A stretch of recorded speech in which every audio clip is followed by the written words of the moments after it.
Assalamu alaikum. Ташкөмір керештер. Мен азыр Ташкөмір шаардык баштапкы изиштер жана Дилелер коомдун кайрымдуулук фонду колдоо көрсөтүү фонду деп жатат. Ошол фондко кирип келатам. Жуматаева Акылжан деген эже экен. Азыр Ташкөмір шаарында ачылган. Ошо сиздер көргөндөй мындай жер экен да. Булардын ушул станок экен, бул тербелишин тиге турган. Анан мындай биздин инвалиддер ушундай нерселерди чыгарышат экен. Азыр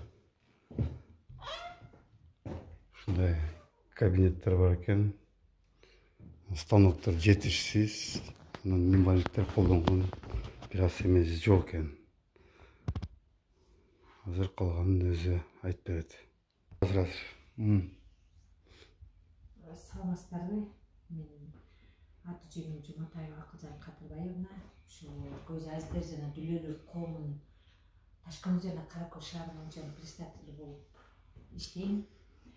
Мен бул жумушка 13 баштап 2019 ушул убакка чейин ушул кызматты аркылап келатам. Ошо менин биздин коомдо азиздер жана Дүлөлөр коомунда учеттуп тургандары биринчи группа по зрению боюнча 15 адам учеттуп турат. Экинчи группадагы 34 адам. Пасулук боюнча общий 45 адам. Пасулук общий 45 адам. Баарысы биригип 86 адам турат. Документальный полный киргендери, документтерин ордуна кое элек мындай убактылуу арыз менен кайрылып тургандарын кошкондо 100 адам турат да зиминдечи мен карамагында. Менин ушу ой максатым, калуу алдыга койгон максатым, ушу ой тилегим ушу көз азиздер жана Дүлөлөр коому деп айтып тургандай эле ушул коомго мен кол өнөрчүлүк боюнча иш ачкам. Ушу көзүбүз көрбөйт, кулагыбыз укпайт деп эле отуруп калбастан үйдө, колубуздан эмне келмек эле деп отуруп калбастан ушу кичине болсо жумуш орду менен камсыз болсун, ушулар өздөрүн алаксытсын деген максат менен кол өнөрчүлүгүн кошуп ачтым эле. Анан азыркы убакта каражаттын жоктугуна байланыштуу кичине бизге Сирио дегендей кол өнөрчүлүгүн бастан ушу кичине болсо жумуш орду менен камсыз болсун, ушулар өздөрүн алаксытсын деген максат менен кол өнөрчүлүгүн кошуп ачтым эле. Анан азыркы убакта каражаттын жоктугуна байланыштуу кичине бизге Сирио дегендей кол өнөрчүлүгүн баштагандан кийин буга көптөгөн нерсе талап кылат экен да. Сирио керек болот экен, жана башка нерселер керек болот экен. Ошол себептен мен убактылуу ушу тапта жумушту токтотуп койдум да.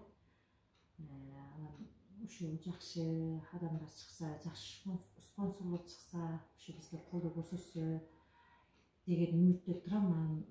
Бул деген нерсенин убактылуучулук да, түбөлүккө токтобойт. Менин максатым ушуну алдыга жылдырып, ушу коомдогу турган адамдарды канчасын жумуш орду менен камсыз кылып, ушулардын ой максат, каалоо тилектерин ишке ашырыш. Рахмат эже. Акылжан эже, мына азыр биз Кудай буйрса мына Садака биримдик фондунан сиз менен сиздин сунушуңузду сүйлөшүп чечишке аракет кылабыз. Азыр мен Кудай буйрса кеңешке таштап, андан ары чечилет деп ойлойм. Бир аз жардам берген аракет кылабыз. Рахмат. Алла разы болсун. Бизге канча деген жакшы адамдар, канча деген бар эле адамдар эме болбойт, жакшы адамдар деле бар арабыздачы. Бизге жардам колун созуп, ушу жакындан колдоо көрсөткөндөрүн баардыгына терең ыраазычылык билдиребиз. Бизден кайтпаса Алладан кайтсын. Аллахым ушул өмүрдө мен сол ийгилик бакыт алай берген болсун.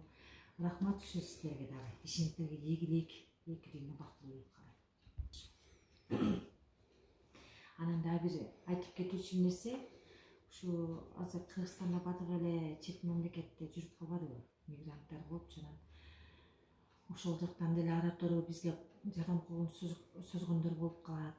Ошо алыста жүргөн мекендештерибизге Аллахым өзүнүн өмүрү сирнеси болуп берген болсун. Эми ал жерге жакшы ой максат, каалоо тилектер менен барышкан. Баардыгы кимиси кандай каалоо тилек кылып, кандай максат менен барса, баардыгы ишке ашсын. Көргөн уул кыздардын урматсын көрсүн. Амин. Ушу иши ийгиликтүү болуп, ушу эл журтубузга, тууган уругун пешинине жүздөр жарык болуп, ийгилик менен кайтып кетсин. Ошо. Рахмат. Өзүңөр көргөндөй ушул өкмөт тарабынан мындай жардам деле көп деле көрсөтүлбөйт окшойт.